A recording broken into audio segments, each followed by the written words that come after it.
أعوذ بالله من الشيطان الرجيم بسم الله الرحمن الرحيم قل أعوذ برب الفلق من شر ما خلق ومن شر غاسق إذا وقب ومن شر النفاثات في العقد ومن شر حاسد إذا حسد رب اشرح لي صدري ويسر لي أمري واحلل عقدة من لساني يفقه قولي فالحمد لله والصلاة والسلام على رسول الله وعلى آله وصحبه أجمعين ثم أما بعد.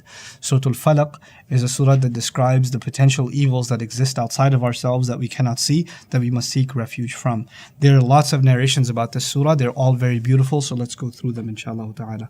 عن عائشة رضي الله تعالى عنها قال أن رسول الله صلى الله عليه وسلم كان إذا اشتكى يقرأ على نفسه بالمعوذات وينفث فلما اشتد وجعه كنت أقرأ عليه وأمسح بيده رجاء بركتها. Subhanallah.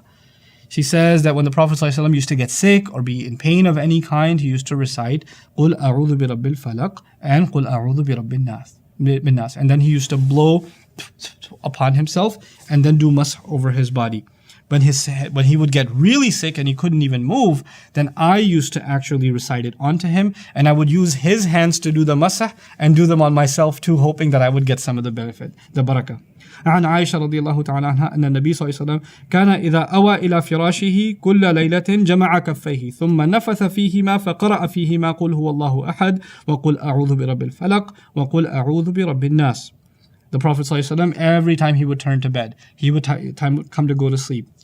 Every single time, he'd hold his hands together. He would blow into them 3 times, spitting without releasing spit.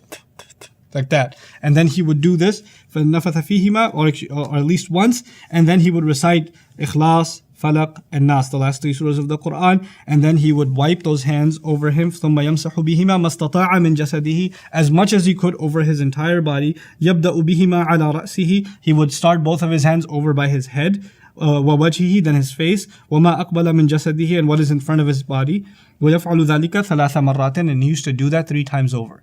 Every single night, the Prophet ﷺ used to do that. Now imagine how much more we need it, if the Prophet needed it, sallallahu alaihi wasallam. So now we're learning that he does this when he's physically in pain. We also know this, that he does this every single night as a spiritual protection for himself as well, subhanallah. Then you read, قال رسول الله صلى الله عليه وسلم لم ترى آيات أنزلت الليلة لم يرى مثل ألم ترى آيات أنزلت الليلة ثم لم يرى مثلهن قط قل أعوذ برب الفلق وقل أعوذ برب الناس. Now we're learning both of the surahs, Surah Al-Falaq and Surah Al-Nās, actually came down in one night. They came down together. So he says to the companion, didn't you see the ayat that have come down in one night, the likes of which have never come down? And then he recited both of these surahs. So the Prophet himself is describing these 2 surahs as incomparable to the rest of the Qur'an. عن النبي صلى الله عليه وسلم قد أنزل الله علي آيات لم يرى مثلهن قل أعوذ برب الناس إلى آخر السورة وقل أعوذ برب الفلق إلى آخر السورة. And then the Prophet ﷺ said, Allah has revealed ayat to me today, the likes of which have never been seen before, and and never been experienced before, even you could say. And he recited Nas and Falaq. And then finally, beautiful hadith. عقبة ibn Amir al-Juhni قال لي رسول الله صلى الله عليه وسلم قل. Uqba says the Prophet ﷺ one day came to him and said, say. And he says, وَمَا قُلْت, and what should I say?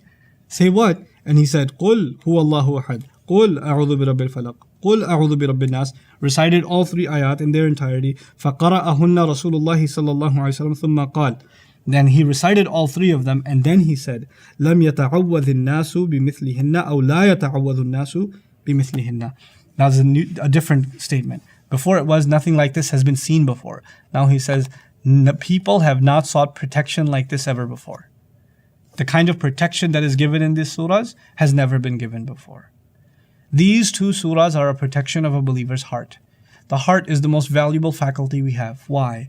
Because that faculty secures our faith. That heart is in trouble from entities, from dangers from the outside of ourselves and inside of ourselves. Surah Al-Falaq protects us from the dangers that hit us from outside of ourselves, from jealousy, from people that mean us harm, from people who do propaganda against us, people that are, even trying to engage in magic or call on jinns and all this kind of crazy stuff. People all kinds of harms are wished upon you by people, and in ways you know and ways you don't know. And this surah will protect you and shield you from all of what's happening and all of the ill will. And in this surah we're also learning, subhanallah, that jealousy from people is a real evil. It can really hurt you in ways you may not realize. And you need protection from jealousy. You need protection from jealousy, and that's why you should recite this surah. May Allah Azza wa Jal make us diligent in reciting these surahs, these 3 of them, every single night, and seek protection. And may Allah make us of those who are healed and protected by means of their blessing. Barakallahu li wa lakum. Assalamu alaikum wa rahmatullahi wa barakatuh.